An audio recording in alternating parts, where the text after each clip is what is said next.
পুরুলিয়া জঙ্গলমহল। মমতা বন্দ্যোপাধ্যায় বলেন হাসছে, কিন্তু মানুষ হাসছেন না হোঁচট খাচ্ছেন। তার কারণ বেহাল রাস্তা। পুরুলিয়ার মানবাজারের বিভিন্ন পঞ্চায়েত এলাকার রাস্তার হাল দেখলে আপনাদের রীতিমতো হাড় হিম হয়ে যাবে।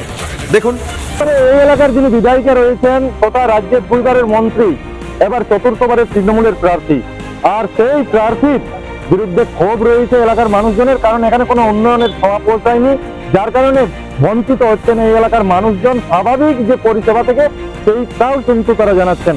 একাধিক পরিষেবা থেকে বঞ্চিত হচ্ছেন তারা। চাকা নদীর ওপার থেকে আসতে হয় প্রায় 15টি গ্রামের বাসিন্দাদের, এবং তাদেরকে বিভিন্ন স্বাভাবিক যে পরিষেবা, সেই পরিষেবা নিতে আসতে হয় সেই নদী পার করে, এবং এই জলকাদা মারিয়ে তাদেরকে কিন্তু পৌঁছাতে হয় কর্মস্থলে, বিভিন্ন জায়গাতে, এবং বিভিন্ন সুযোগ সুবিধা নেওয়ার জন্য।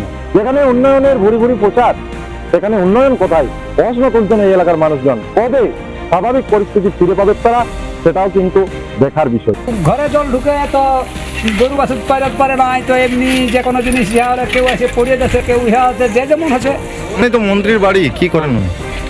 কি জানবো আমরা, এমনি সাধারণ মানুষ কি করছে না করছে, ওদের সঙ্গে কথাও বলতে পারি না, কথা বলতে সুযোগ পাইনি।